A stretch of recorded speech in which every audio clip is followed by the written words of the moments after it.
Mah ya pemirsa, dan gak sedikit juga ya Kak Bekti di Indonesia atau orang-orang yang punya penyakit mah. Nah, tapi ada lagi nih selain mah namanya GERD. Apa bedanya mah sama GERD ya? Betul. Karena perlu diwaspadai juga ya tentunya. Nah, hari ini kita akan membahasnya bersama dengan Profesor Dr. Arif Fahrial, spesialis penyakit dalam. Selamat pagi dokter.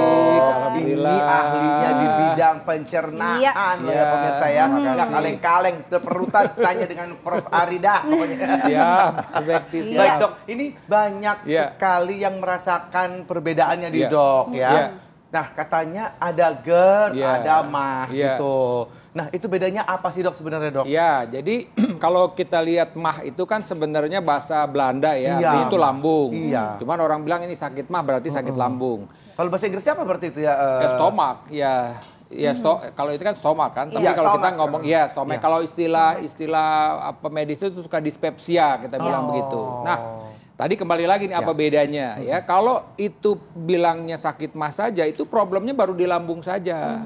Kita tahu ya saluran pencernaan makanan dari mulut, kemudian ada yang namanya kerongkongan, esofagus, itu lambung. Nah, kalau dia GERD, asam lambung itu yang mungkin dia sakit lambung sebelumnya atau mah itu dia sekarang udah naik ke atas, udah balik ke atas asam lambungnya itu, nah itu dia udah GERD.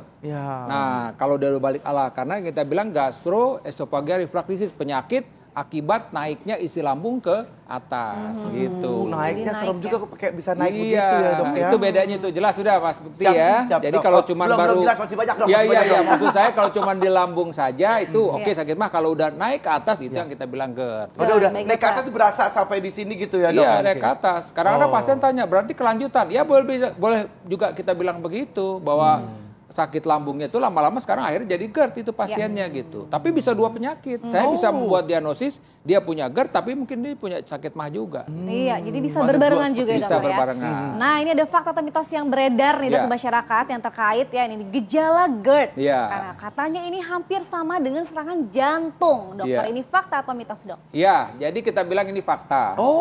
Faktanya kenapa? Karena memang nyeri itu nyeri di dada. Nah, sebenarnya sih nggak benar-benar seperti jantung. Tapi orang makanya bilang chest pain. Ada istilah lagi atypical chest pain. Jadi nyeri dada yang tidak khas. Jadi tadi itu. Jadi memang pasien itu panas dada seperti terbakar, mulut pahit. Nah, kalau dia memang serangan jantung itu ada sebelah kiri. Tapi terus terang memang seringkali pasien-pasien itu ketika mengalami serangan dari nyeri dadanya itu dia akan datang ke IGD dan takut kalau ini jantung gitu loh. Karena ternyata setelah diperiksa jantungnya normal, semua normal. Ini karena gejala GERD gitu. Nah ini ada lagi nih yang membingungkan nih karena memang ini GERD agak tipis-tipis sama penyakit lain ya dok ya. Betul. Ini nyeri pada ulu hati itu salah satu gejala daripada mah. Nah, ini dok, itu fakta atau mitos dok? Kalau nyeri ulu hati gejala mah itu fakta.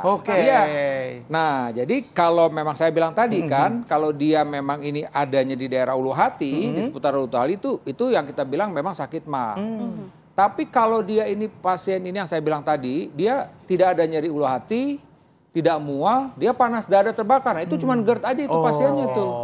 Nah, tapi kalau ada pasien bilang, dok saya nyeri ulu hati, mual, kembung, tapi saya juga panas dada seperti terbakar, mulut pahit, dua penyakit dia. Sudah ada GERD, sudah ada lagi sakit mah juga dispepsia gitu.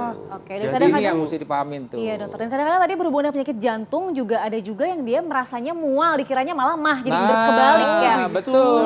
Betul nih sampaikan Dr. Sabrina tadi, karena ada yang kita bilang bahagian dari bawah jantung itu ya, daerah inferiornya itu, kalau dia mengalami serangan jantung, dia nyerinya udah ulu hati. Tapi sebenarnya itu serangan jantung. Jadi memang nggak ada salahnya juga sih ketika pasien itu nyeri di daerah utara atau panas dada, dia ke IGD dulu pasti dia ada masalah jantung atau tidak.